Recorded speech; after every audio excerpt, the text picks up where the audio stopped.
Hey, Gaybros Blake. Hey, Gaybros Jose. Where are we today? We're in the same place we almost always are. I'm in San Francisco. And I'm in Chicago, yeah. I mean, the funny thing is that you are absolutely right. We never change locations. Even if we are recording from different cities, I think that we're always on the same room with the same background and everything. Yep. Maybe for being like a bit more faithful to our title, to our podcast name, maybe we should start like using this kind of virtual background and just like using pictures of different diapers. I'll go to Edinburgh Castle, take some pictures and send it to you. And you can go find one in Chicago and send it to me. You can just take like photographs of Venom and using it. I had to say that was like one of my favorite kind of promotions things when Edinburgh Castle was saying is that this is where, what is the name? Tom Hardy's ass was. Yeah, that was such a bummer. And it became popular for like, what, a month, 2 months? People were there all of a sudden. Well, I had to say that Edinburgh Castle is like a weird bar because I remember trying to go one day during the weekend and it was packed. Really?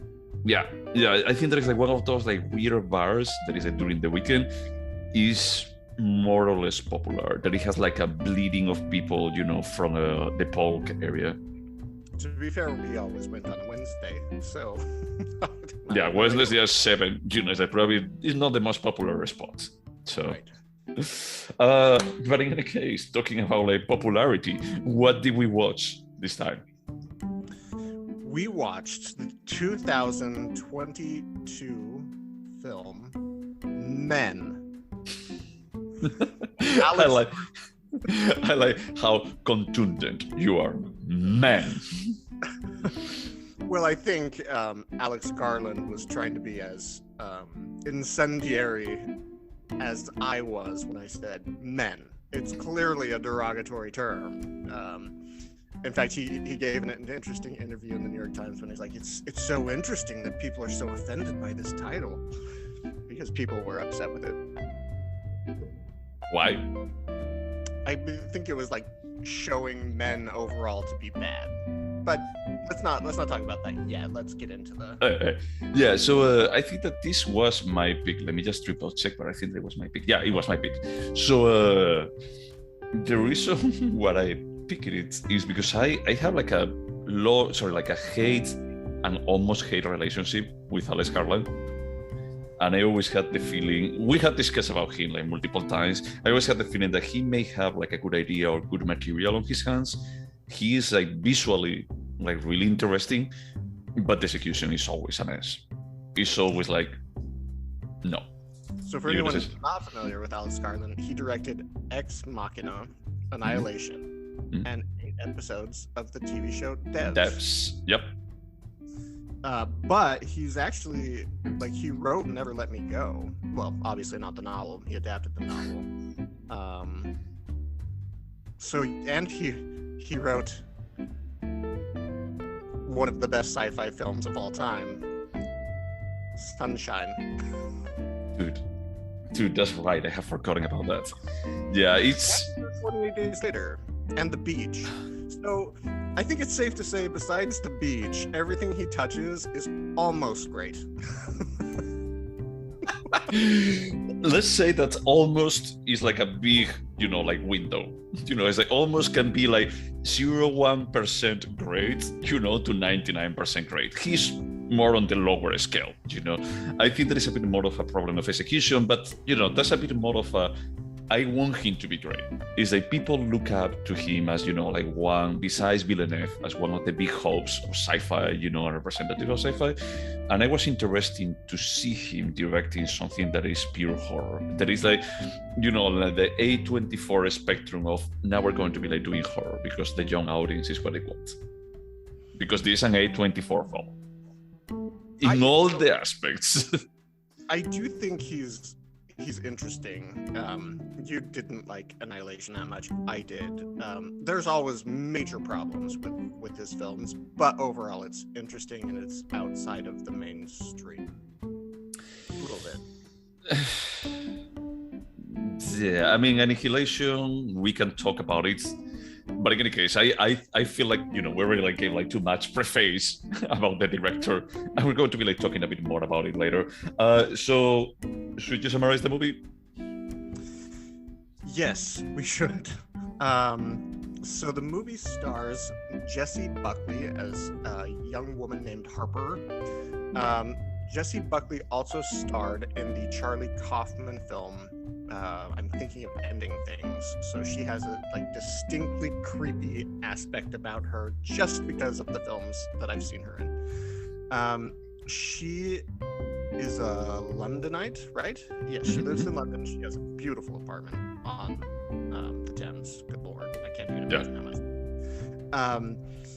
And she is in an abusive relationship, and what I'm explaining now is revealed slowly throughout the film, but I think it's important for context. She's in an abusive relationship. Her, I can't remember if it's husband or boyfriend, but her partner... It's husband. Also, we're going to be probably spoiling the crap out of this, because I'm going to be talking about the ending explicitly, so if anyone has any interest on watching this, probably they should wait until they have watched it. Spoiler alert. Yep. So her husband, she finally realizes that she needs to leave him, and she tells him this, and he hits her, and it may or may not have been the first time it was physical abuse, but it was the first time, and I think that they were separated, and when she actually comes back home and it says that it was a divorce, he actually threatens her with killing himself. Yeah, so she finally kicks him out, and he's like, if you don't take me back, I'm going to kill myself, and he goes upstairs in the apartment building, not to their apartment, breaks into an apartment, and either kills himself by jumping off the balcony or was trying to get into her apartment by climbing over the balcony. It's unclear, but he falls and dies. So she actually sees his face. So she actually sees him. The balcony. And then she runs down and sees the extensive damage to his body, which was pretty graphic. So she decides that she's going to go for, I think, 2 weeks to an Airbnb or a Vrbo. They don't specify the platform. She rents a beautiful country house out in a village somewhere in the English countryside, and it's stunning, and it's exactly what she needs, and it's very, very nice. It's much she doesn't need this enormous house, but whatever. And she meets the landlord, and he is creepy. I think that he's pretty jolly. He is not jolly. He makes a joke when she eats an apple out of the garden, and he's like, oh no, you shouldn't do that. Right after they met, he's like, it's forbidden fruit. And then he lets it the silence hang for a while, and then he's like, oh no, I'm only joking. I think that is a key. No, dude. It's a bit more because you go with the mentality is that this is going to be a horror movie. I felt that he was jolly until he was not. Spoiler alert. But and besides that, it's a bit more about the contrast, because she likes to say that she is from London, the contrast of someone from rural or more countryside UK and someone from the city. Just like I do. I'm not from Idaho. I'm from San Francisco. But yeah, sorry. And so the rest of the film, you can call out some specific points if you want, but the rest of the film is her exploring the countryside, going into the town pub, and basically everywhere she goes, she encounters men. In fact, I don't think there are any other women besides her best friend that she speaks to on FaceTime. And the policewoman. Oh, and there is a policewoman. Yeah, for a second. While she's walking in the countryside, there's basically a feral naked man that's chasing her, and all sorts of creepy environments. She finds an abandoned train tunnel that she starts to sing in. In fact, if you've seen the trailer, you've seen her doing that which is very similar to things that were done in Annihilation and Ex Machina. In fact, I think that sound is directly from Annihilation. Yeah. And she meets a priest at a church in a graveyard where there's this disturbed young boy who calls her these horrible names. Yep. Yeah. And so she speaks to the priest. The priest is like, oh, forgive him. He's kind of messed up. And she's like, oh, my husband. She explains the situation that her husband killed herself. And he says, well, what did you do? Or was him? How did you drive him to it? Basically blaming her. And all of these men, the young boy, the landlord, the priest, the men in The policeman, the naked guy, it's all the same actor. Yep. It's pretty clear Alex Garland is saying men are all the same. Shh. Let's not get into the symbolism yet. I don't know if this is really symbolism or just Alex Garland taking a hammer over our heads. Like, yeah. It's like, like from a metaphorical perspective, I think that this guy is as subtle on the metaphorical aspect as a stone to the face, similar to a Fassbinder, So the ending is pretty freaking epic. The feral man. It's the feral man, right? That breaks into her house, and he's naked, by the way. There's a lot of dick in this movie. A lot of dick. Yeah. But not this. And vaginas. Kind of gross. So at the end, one or all of the men, they're all the same man, breaks into her house and then has a series of births. You see this man with a penis, like, birth something out of a vagina. Yeah, and the vagina actually changed locations. So initially it's like where vagina is supposed to be, and then he actually moves to his back, the vagina goes to his back, because it's a cyclic kind of birth. A bit more about like 9 births or something. It's insane. It's just like, it's comes out, it gives birth and dies. Something comes out. I'm still not going to be like telling my whole opinion, but I had to say that I got to a point that it was like just rolling my eyes about like, do we need one more? Honestly, it went on for a while. I'm just gonna say it now. The ending worked for me. It was weird and creepy as hell. I can tell it didn't. I mean, the thing that for me I was expecting is that, look, I know that the last birth is going to be the husband. And it's actually what happened. The last birth is the husband, and she's actually waiting with an axe. Because the friend also says, like, if that feral naked guy comes close to me, I will use that axe and I will actually chop his dick. And yes. And she's just waiting with the axe to the husband. Harper's like, what axe? And a friend is like, the one right behind you. And in the FaceTime view, you can see an axe leaning up against the wall. And I was like, oh, he read Chekhov and he understands the principle of the gun. Like, come on. I think that I don't get that. Anton Chekhov said, if you write about a gun in the first chapter, or the first act, it better fucking go off in the third. But it's actually misinterpreted. People interpret it that way, but what he was actually saying is don't add unnecessary detail. So if the gun doesn't go off, don't write about a gun. Like, anyway, it doesn't matter. The second she was like, oh, there's an axe. You're like, okay, we see where this is going. I think... I understand that, but at the same time, it's like I think that there is like a perfect counterexample to this that is Funny Games, where we actually see the knife at the beginning on the boat. But that's all in the third act. It's all in the final minutes. No. They see the axe. They see the knife at the beginning of the movie when they are like just writing, and they actually it's left there, But it's like, I love that part because it's a bit more about like, hey, I'm actually playing with the expectations that you're expecting this to actually play like a pivotal role later. And it's like, nope. Is it? Nope. Yep. I'm going to go out on a limb here and say that Alex Garland was not playing with our expectations. He was like, axe gonna be used. Yep. Yeah, it's a bit more, it's like, just keep in mind that axe, that zoom that I did to the axe, that may come back later. Yeah. So, Haneke did that with the golf clubs as well. The golf clubs are very ominous at the very beginning, and then they come out and break the destiny. Yeah, but it's a bit more like a second act, like first act and second act is that, and it's a bit more about like, hey, I'm going to be using this for something violent. In this, a bit more is like, hey, I'm going to be like leaving this as some kind of symbol of hope, and I'm going to be like telling the audience there is no hope. It doesn't matter what you want to happen, it's that you are my victim here. In this case, it's a bit more like the opposite way. That is that, hey, actually the axe represents some kind of way of hope and mending in a violent way. Yeah, I can see that. And then also, there's a lot of religious symbolism out being too nuanced or complex. Basically, the apple tree has apples fall from it. The landlord calls it forbidden fruit. She's clearly fallen in the way that men tell women that they're followers. Almost like she's subtle. It's so frustrating. If we had to like dig some of these like ideas out just a little bit, it would have been more interesting. But no, it's just hitting you over the head with this. Oh. Yep. I think that this is a movie that tries to be smarter than it actually is.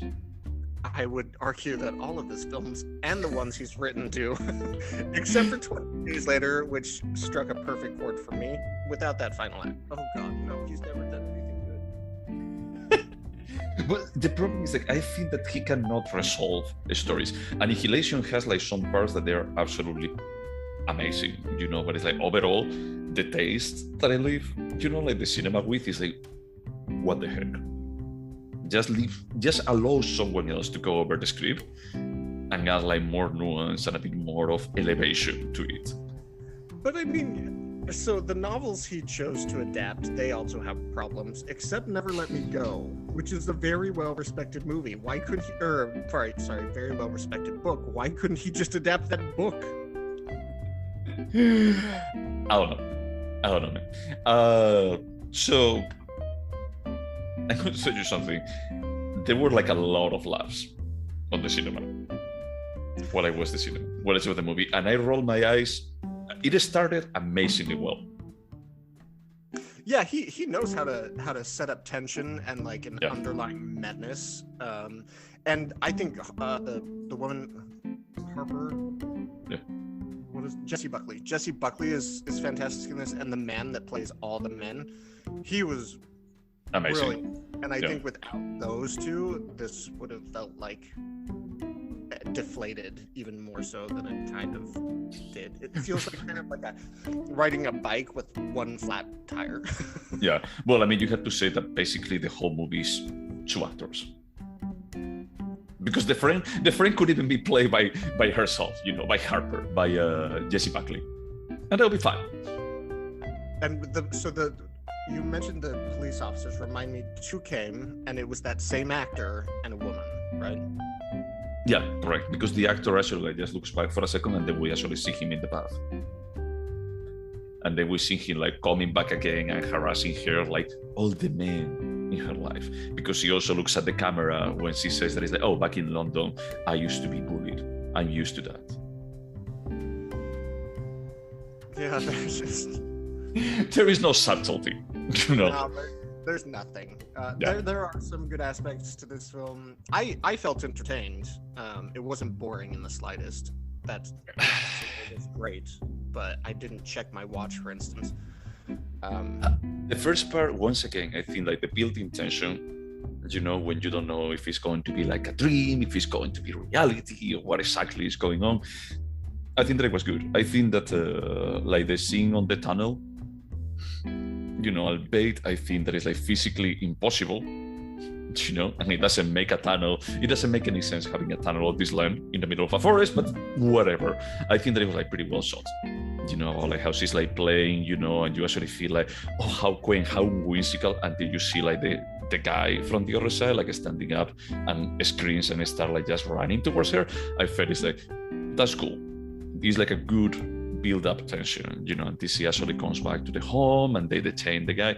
From that point, I think that things started to just go like a bit off until the end. That for me, like the multiple birth, I was like, okay, I think there is a bit more of this kind of religious thing about like now I have like this kind of hermaphrodite character in front of me that is like giving birth to himself, almost like if men toxicity is like a cycle in itself that it perpetuates and makes itself like worse and worse until it ended in her husband.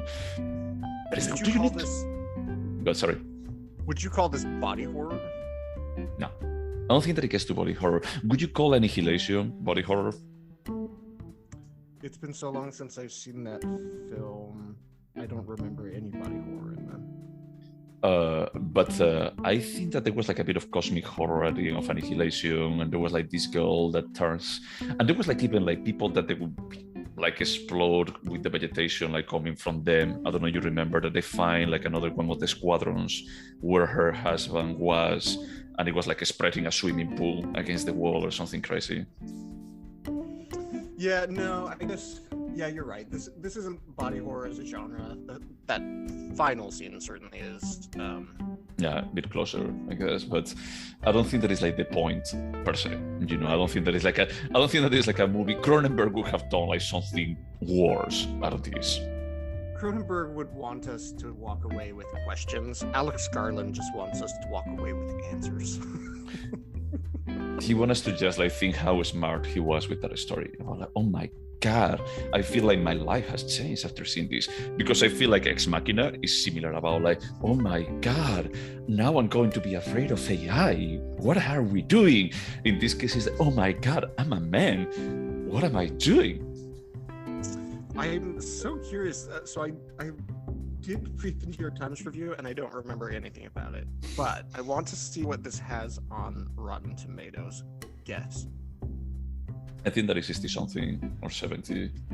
It's not too high. 69% from critics, 40% from audience.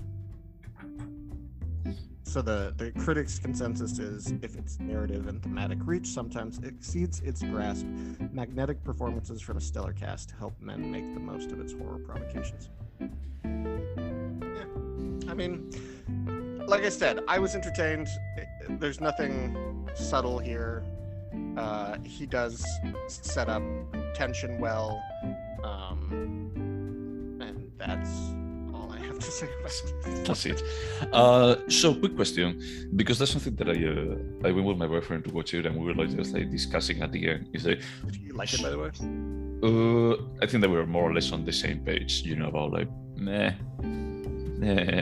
But we left and we said like, okay, I wanted to just ask. It's like there is never like any kind of conclusive answer, but we even like see when she's calling her friend, we see like interferences in FaceTime, you know, like some kind of noise, and we see like someone screaming, or like a face, someone like trying to scream. We don't see. I don't know if we actually distinguish if it's like the man or if it's someone else. But there is like something disturbing. It's like the first time that we see like something maybe off here. My question to you is like, do you think that this is happening in reality, or if it's something that she's imagining or something else? I have like a clear idea here. I think, I'm sure his intention, well, I'm not sure. I believe his intention was to show what it's like to be a woman, and like, I think women are always just nervous about, you know, is this a good guy or a bad guy? And everywhere they go, they have to ask themselves that, when typically, like, I don't do that really. So I think that the story is meant to like be allegorical, but I think she's literally experiencing that. And I would argue that I can provide evidence as Harper tells her friend, come up. Like, the friend wants to come up, and she's like, no, I need to be alone. And then finally, when all this shit happens, she's like, yeah, come. And there's like this car chase at the end where she runs into like a hedge or a fence in front of the building, and she runs into the house, and then there's the Night of Horrors. All of that happened. Like, the friend arrives the next day and sees the result of all of this. Whether or not what happens after that scene, like, I think everything is supposed to be literal up until what happens in the kitchen, and that I think is just her dealing with her trauma. Okay, I'm going to go and leave. Probably going to be like spoiling another movie. I think that she's dead, and this is a bit more about like just coming to terms with what has been like her life, and actually like the role of men, and trying to come to a peace state. We see like a glance, like just a single second of her screaming in a bathtub, like just a single frame of her screaming in a bathtub. And I was thinking is like, oh, maybe her screaming in the bathtub is the noise that she actually sees in FaceTime. And I think that she's imagining like all of this. I think there is a bit more of a spoiler alert about other movies, Mulholland Drive, but with a bit more of a happy ending, because I also felt it's like, why the friend is actually pregnant? You know, it's like, what is this adding at all? What about is she's actually projecting like that pregnancy that she was never a mother, she never had kids, also into the men that she's actually seeing, and it's like just mixing up everything together. So you think she died at the house she rented? No, before. I think that she never went to the house. I think that she actually, after seeing like the husband like committing suicide, like going to see the body, went back home and she committed suicide in the bathtub. So that very, very final scene that she's not even in, that shows the friend pull up to the house, do you think that's all part of her dream? I think there's imagination, yeah. A bit more about like, now that I actually remove like all the toxicity that men bring to my life, I can actually, you know, like connect again with my love friend that I was actually just pushing away. I mean, no reading is invalid. I don't see the evidence, but I respect the... No. I mean, it was a bit more about like from my perspective when I see her like just staring at the guy that gets pregnant and gives birth over and over and over again, and how she's like,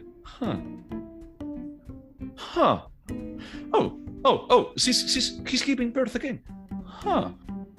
I don't think that any human being could react in this kind of chill way. It doesn't matter on what type of movie you are. It can be like a body horror movie, it can be a slasher movie, it can be a drama. Is that no one is going to be reactive in that kind of way of seeing a man giving birth to another man through their mouth. I mean, it's not like she's just sitting there pondering. She's like panicked and grabs a knife. Or no. The axe, but it's like, if you remember, it's like she actually goes like just walking, you know, like walking back like normally. She's not really like panicking. I mean, if you're panicking, you could actually just go into the house and just blockade yourself. But she's like just next to it. Like, I mean, to be fair, how dangerous is a person in labor? Things. I don't know, dude, but it's that was a very bizarre reaction. So from my perspective, it's like she knows. Oh, and we haven't talked about like the moment where she gets pollinized. Where she gets what? Pollinized, like pollination. Do you remember? Pollinated, yeah. That the naked guy like comes, you know, and she actually express and there are like ton of these what are they called? Dandelion. The dandelion, yeah. And she's like looking there and then suddenly inspired, like wondering, and she goes in a rapture. It honestly is bizarre. It's visually striking. It's so bizarre and so blunt in all of the symbolism that I just finished that, dude. No. It's like he knows how to make these like creepy moments. He knows how to make it creepy. Yeah. He just doesn't know how to tie that solidly to a complex, interesting story. Yeah, it's... I don't know, man. I think that he's better as a director than a screenwriter. Well, we always talk about how rare it is for a director to be able to direct his own writing. There are very few, and we always go to Quentin Tarantino. He's the one. Yeah. He's kind of an... I can't believe I'm going to say this, but he's kind of an M. Night Shyamalan. Like, there's some compelling concepts, and it just he can't wrap it up. Put it together. Yeah. Like a comprehensive story. Yeah. Should we go over the questions? Let's do it. Yeah. Would you watch it again? I would, particularly. I want to watch it and see if I buy into your theory about her being dead. I'd like to go through and see it.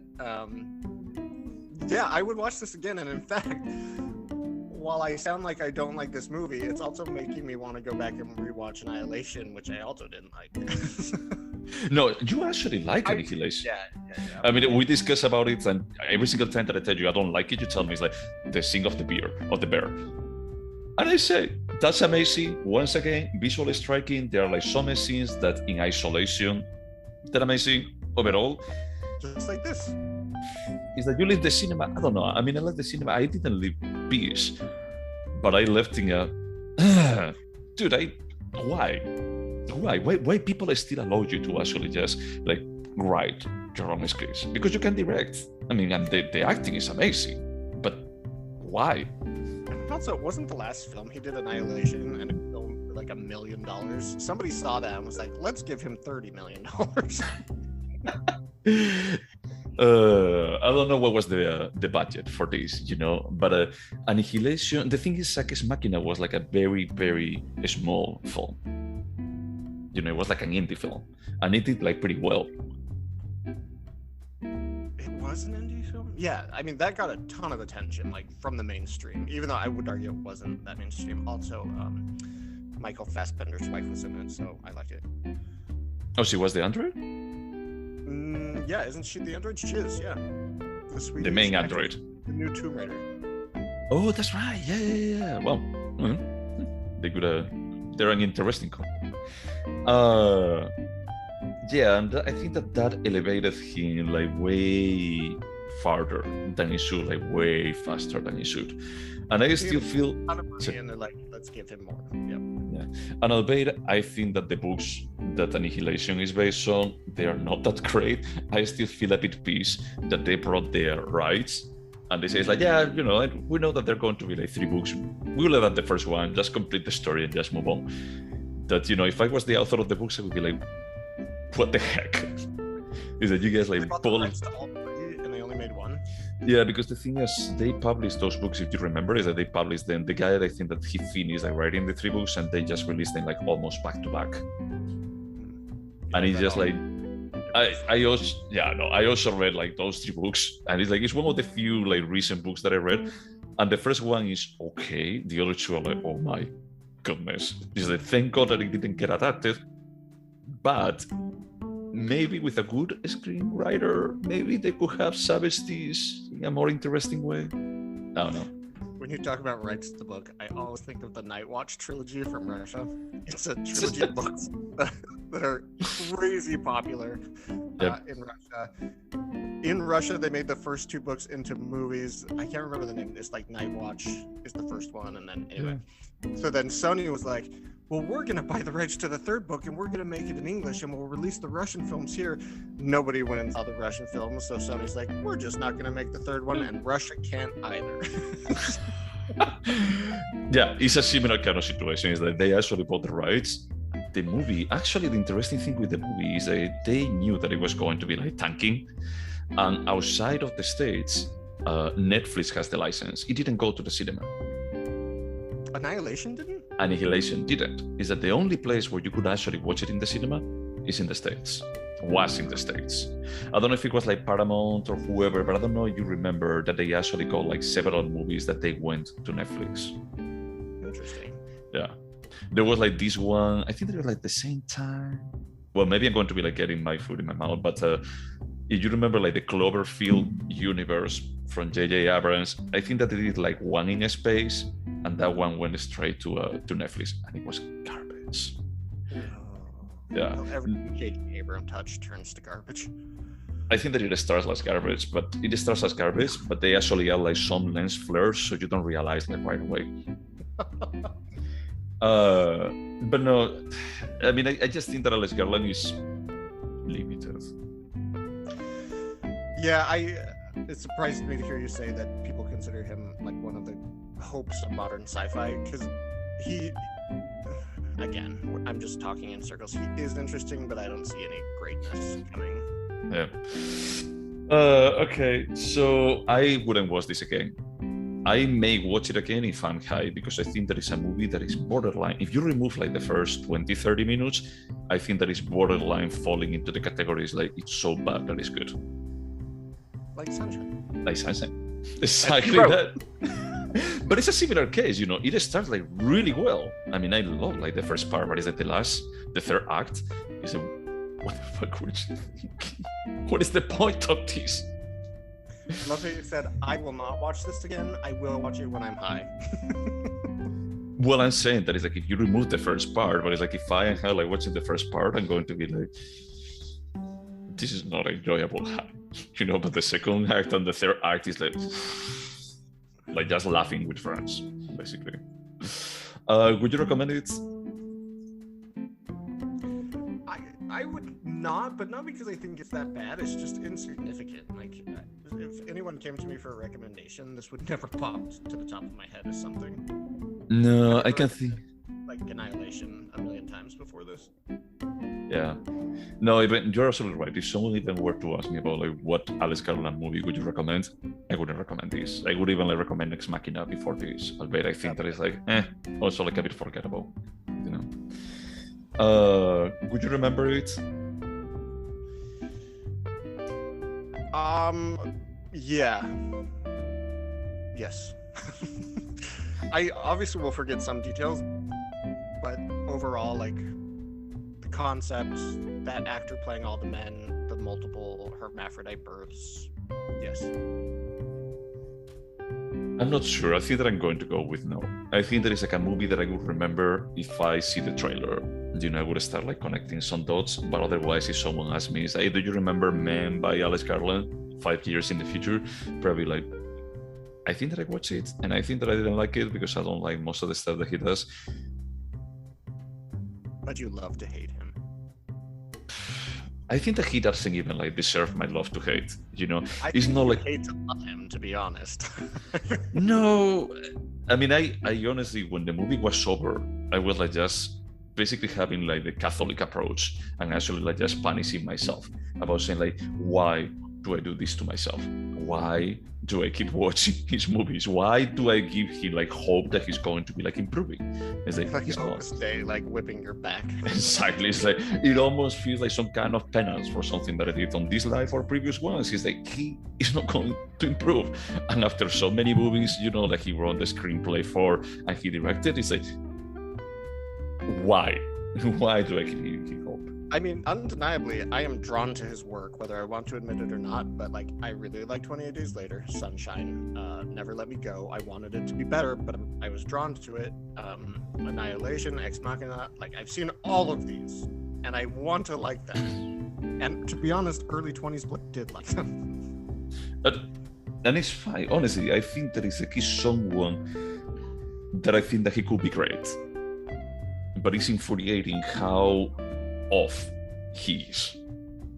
You know, there is a bit more. It's not like something, and we discussed this. I don't know if you remember. It's like when I told you that it's like, hey, I watched Aitonia, and it's infuriating that it's like so close to being an awesome movie. But he has a history of so close, and like talk about Charlie Kaufman. He's done what, three films? Directed 3 films now, or 4? Yeah, 4. You can see him getting better. Like, you can see that he's going to be a good director. You don't see Alex Garland improving in his storytelling, at least. Yeah. I mean, the problem is that if he worked with a good screenwriter, I think that the result could be like really interesting. But as you said, it's like M. Night Shyamalan. Just keep trying, but it's not going to be like getting any better. Yep, I agree. So yeah, I don't think that I'm going to remember. I'm going to be like just having the Pavlov response about like, ugh. I don't remember what was it about, but I know probably how I left the cinema. Pavlov's response to pull up your phone and buy a ticket to the next Alex Garland film, because that's what I think your Pavlov response is. No, I think that it would be a bit more about like just feeling infuriated, you know, like not being completely sure about why until I see the trailer and it's like, I remember why. That's why. Yeah. Is there anything artistic about it? Yeah, I mean, the guy knows how to set up a scene. That New York Times series, The Anatomy of a Scene, like, I would want to hear him talk about one of the more interesting moments of the film. Like, he's good at that. He can make these individual moments. Yeah. That's what I'm No, I think that the photography, you know, like, and the directing, the acting, you know, it's like everything is top notch. It's like the elements are like completely there. Like doing a movie only with 2 actors, and especially like the guy performing like all of those roles, and they're all on point. You know, like even the kid, that he was like, dude, this is weird, but I mean, I guess that's, you know, this is exactly what it had to be. Like just the weirdness. I think that that's like exceptional. You know, like all. Yeah. So impressed. Every single character he played was distinct and unique. I was mind blown. Yeah. I mean, I expect that that at least that part gets recognition. The rest of the movie is, but it's like one of those things that is okay. This piece, more or less. But I think that part is a gem. Is the you know, like the title man of men is, I think that is actually like just carrying the movie. I know that at the end it's about her, but it's that he does a perfect job for actually like just pushing like the story forward. So in that New York Times interview, he said, I don't really like making films. It's something I force myself to do. I was like, what? I don't son of a bitch. What are you trying to look cool? Like, oh, I don't really like directing. I just like work with you. Oh, that pissed me off so bad. Well, he found the perfect place, A24. It's like just, it sounds like a very like millennial thing to say. And like, you know, right. it's because, you know, whatever. I had to do something, so whatever. It's an intellectual exercise that I make myself do to stay interesting. Yeah, but you know, I'd rather do like, I don't know, crocheting or something like that. Mm-hmm. I mean, the guy actually is from 1970, so he's not a millennial, but that's like something that I would expect from millennials to say. 52? Yeah. So let's see. Is it a timeless piece? Yeah, I think everything that's he attempts to explore is timeless. It's, you know, fear. Yes. Maybe that's the only thing he explored. I think that the kind of trauma that he has, he plays pretty well right now. Like, for example, Annette is another movie that he plays like with that kind of trauma and just seeing like men as toxic, you know. Yeah. It's timely for right now, but I think that also probably is going to be like be able to be watched like 20 years in the future, and it you'll will be get this just as mediocre in 2042. So. Yep, nothing is going to change. It's still going to feel like that. Yeah, that's good that there is a movie, you know, that it talks about these things, but the execution, as always, Alex Garland, it also matters. Yeah. Would you turn into a TV show? Okay, so my answer is no, but I kind of want to say yes. I would like to watch like 8 episodes of this dude being different men. Like, I think there's enough there to be entertaining for 8 hours, but I think that I think that actually that would backfire, because I think that what it makes interesting his role is that it's back to back, like different actors. When you go to the path and you have like 5 copies of him, you know, in the same room, that's amazing. But it's like you actually like spread it across like multiple episodes about, oh, on this one he's the vicar, and on this one he's the kid, and this one is like, no, I want to see like the fast pace about like one, you know, like I think that's what makes interesting, like the time that she's basically being hunted down in the house, like that night. That is that we see all the actors, all of the roles, the same actor like playing all the roles. We see like even like the one of the guys from the path like running to the door. Ooh, that was fairly creepy. Yeah, and then we see like the naked guy, we see the policeman, we see Jeffrey. That is I think that's like the part that even like the guys that she trusts, as she actually trusts the vicar, or she trusts the landlord of the house, the owner of the house, they turn dangerous, they turn like damaging, you know. And that transfer, I think that part, like that specific role when Jeffrey gets like run over with the car and then he comes back and just push her out of the car, I feel it's like, yeah, that's, you know, I can understand like the fear that she has about like, hey, I was trusting him a moment ago, but she never questions that, hey, but he disappeared a moment ago. That's the reason why I think is like, this has to be all a dream, you know, because she's like rolling with whatever that is happening in front of her. Again, I want to rewatch it to examine this theory, and now I'm kind of fusing in my mind. I'm thinking of ending things, which is that same. I was gonna say gimmick, but with her, it's not a gimmick. When Charlie Kaufman does it, it's not a gimmick. No, because I think that script is amazing, you know, for what it's trying to do. Is like in this case it's not subtle, because after the first 10-15 minutes I was saying, it's like, what if she's what about if we're going to be like talking, sorry, because this has been more of a plot device that it has been used like many times to different degrees of success. So when Jacob's Ladder does I knew you were gonna bring it up. Because that's how I left. It's like, this is fucking Jacob's Ladder. But it was a bit more a novelty at that point. And when I'm thinking of ending things, does it, or Mulholland does it, is more nuanced. In this, I just felt it's the dude. okay, I mean, it's clear that you're like driving this about like all the men are the same, all the men are dangerous, and that's how you bring like the point across, because it's only a single man and she goes to a paradisiac place that she's always like just thinking about like, this was my dream of coming here the whole life. Is it, oh, like heaven? For God's Oh god. I'm gonna really hate this movie if that turns out to be true. I don't know, man, but it felt like, dude, so heavy-handed in all of these. I don't know. If we stop recording, I'll go to Reddit and find out. Do as you please. Honestly, I just left it like, you know, like half of the movie I was like just rolling my eyes when things started just to click about like, this has to be this. It just fell off. Whatever. Do you think that this movie could have been better? Yes, if there had been like a strong narrative structure and less or more subtlety. The thing is, like, do you think that this movie, imagine that you actually like run the pitch to someone, you know, there is like an elevator pitch about like, hey, I'm going to be like doing a movie that is going to be like doing this symbology about men and a woman like just healing through something as traumatic as seeing her husband like committing suicide. Do you think that a better script could have come out of that with that premise?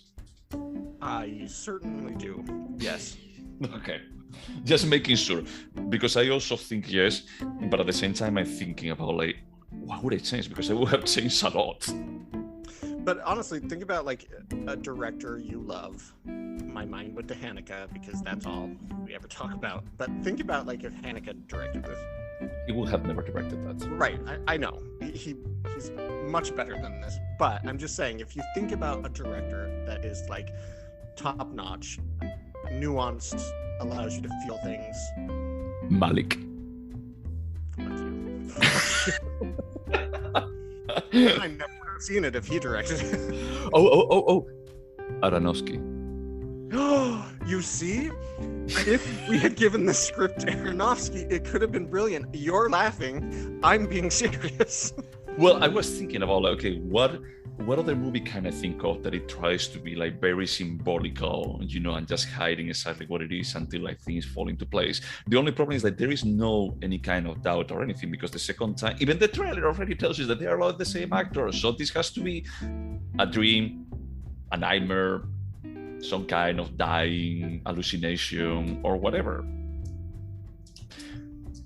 So from that perspective, the trailer already like gave you too much, because you're being like pretty face value here. It's almost like A24, like with it was A24 and Lamb. Lamb was from them. I think Lamb was created and A24 bought it. Oh, gotcha. I think that, for example, like Lamb, the trailer gave away like way too much. Yeah, I agree. It gave away all the like interesting parts of that film. Yeah. Everything in those moments was really boring. Yeah, and I think that this movie suffers like a bit from the same. But the problem is like you cannot do a trailer that it lasts like 1 minute without revealing that it's like there are more men, and they're the same men, and that's the whole thing of this movie. Because Alex Garland likes gimmicks. Yep. And I don't know, because I was thinking about Mother. That is also like another fail idea, that if he had spent more than 2 days writing that script, maybe it could have been better. Yeah, I mean, to be fair, what he attempted to do, retelling like the story of Genesis or whatever, I don't know, was it Revelation? I don't know, some story from the Bible. Like it's ambitious what he tried to do, and it could have, like, it failed. Yes, it failed. What Alex Garland tried to do was not ambitious. I think that from his perspective, it may have been. Absolutely, yes. He thought this was his mother. Look, if you're a director and you're actually saying like, this is going to be my masterpiece, this is going to be and you use Mother as a reference, you are set up for failure. Because what is the best thing? That you actually achieve a Mother. You achieve the level of grandiosity of that movie. I love how we were texting the other day about, did we see this movie together? Because in our 10-year friendship, we've seen, maybe 5 films? And they've been Let's Be Cops, Mother, Nymphomaniac, Volume 1 and 2. There was something else, and I think that I don't remember, dude, but it's like I had the feeling that in one movie, Jurassic Park, true, but you didn't fall asleep to that one. I don't know, man. We didn't watch like too many of them, but yeah, Mother, I remember like just like finishing the movie and me like just looking at you like opening night. Opening night. It's like it's midnight. We just finished watching an Aronofsky movie on an early showing because it was officially opening the following day, and the cinema was full, if I recall correctly. It was, yeah. He had just come off Black Swan. How could I have known? Okay, Black Swan is better, regardless if it's a rip-off from Perfect Blue, but whatever. In any case, if I don't think that anyone should use Mother as a reference. I don't know who could have directed like this properly, but I don't think that he's the right director for doing like something like this. Kaufman, even like as a director, if Kaufman actually had written the script for this, and he had Alex Garland directed this, I think that the result could have been cool. My mind actually goes to Danny Boyle, but like early Danny Boyle would have been cool. Like not the stuff he's done recently. So Transporting, Danny Boyle. No, like Single White Female. Oh. Okay. That could be interesting. I mean, the thing is, like, I would rather have like this is missing nuance, and this is missing, well, a lot of stuff. He did not do a Single White Female, so I don't know why I thought he did. Who directed a Single White Female? I don't know, honestly. Single White Female film series. There are more than one. Directed by Barbara Schroeder. I don't know. Okay. Well, anyway, yeah, I can't think specifically of a director I would like to see direct the script or improve it. I do feel like in the right hands it could have been more. I don't know. Maybe there's just not enough there in the story, and that's the end of it. There's just not enough substance. Yeah, I don't know. In any case, before we score this, I'm going to be asking you. You remember a question about a movie? Sorry. Clueless, because I can really tell you about this. A lot of Clueless. let's not talk about Clueless yet. What do you remember about Lady Snowblood?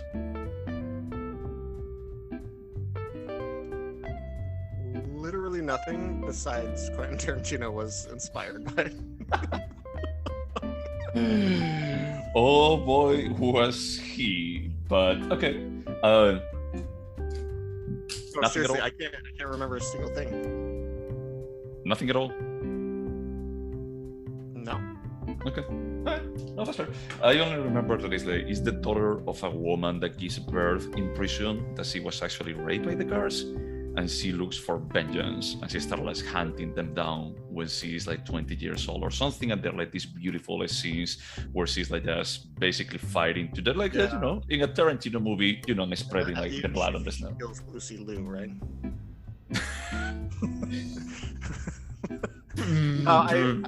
Yeah, there's like Quentin Tarantino did an homage to this fighting in the snow scene. Yes, I remember that. I remember but no, I didn't remember. All right. Maybe we should rewatch it. I thought that it's like a series of movies. Maybe at some point we should watch like a sequel of those. I'm down. I'll forget those too. Of course, but it's a good time. So as this was my pick, man, I think that you should score it first. I think I'm gonna give this. Going anywhere between a 5.5 and a 6.5. I'm gonna go with a 6. Are you going to 6? I'm giving it a 5. It's like it's for me like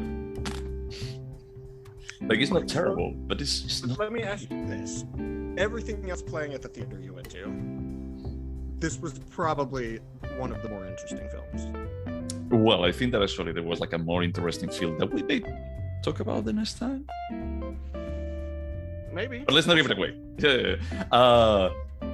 I agree that it's interesting that it tries to do something. I mean, that's the reason why it's a 4 and it's not. Sorry, it is a 5 and not a 4. That is like, dude, you try to do something interesting, but you don't know exactly how to execute. on this because the premise is not bad. That's the reason why I'm like, look, it's not good, it's not bad. I know that I'm a bit biased because I have like almost sounds like a personal grudge against Alex Garland. Doesn't almost sound like that. You've said you love to hate him like 9 times. No. I actually say like I hate and I hate. It's like I don't think that there is love here. I think that it's a bit more of a masochistic thing from my side about like I should just let him be. It's like why do I keep giving him chances? Because I know that I'm going to be like hurting myself more. Did you watch Top Gun? Anyone? No, not yet. It's like good. I was gonna ask like Top Gun or Jurassic Park. I saw both. Top Gun technically is a better film. I still found Men more interesting. Jurassic Park was a piece of shit. I would choose Men. I would choose Men over both those films, is what I'm saying. Okay. No, that's fair. That's fair. I haven't watched like the other ones, so yeah. I'm afraid that I cannot have an opinion. But the other ones, I mean, let's just be honest, is that those other 2 movies, they don't have lofty aspirations. I don't think that when they were doing like Top Gun Maverick, is like Tom Cruise was thinking is that this is my new Magnolia. I'm going to be like changing lives with this. Fuck you, man. That was a low blow. Magnolia's a good movie. No, but what I'm saying is that Magnolia had like a bit more lofty aspirations, regardless of what you think about PTA or not. And I think there's a way better movie than any of these ones. But it's just Top Gun Maverick is just a blockbuster entertaining movie.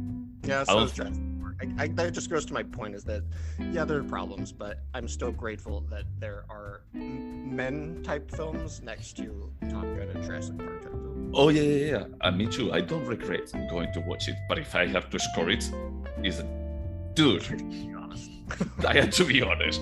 Is that I'm not going to be like recommending it to anyone, but I also appreciate that they are like releases with this. I appreciate, albeit I give like a lot of flack to A24, I appreciate that they exist. Yep. Because for each one, just everything everywhere all at once. I was going to say like for every Man and Everywhere, everything everywhere all at once, they have a It Follows. That's fair. Or they have a Ghost Story, or they have a. I'm running out of ones. Hereditary, maybe. That was a very good one. Yeah. I think that for you though, that falls more in the Alex Garland territory. I loved it. We have to rewatch that soon. I watched it like 2 weeks ago.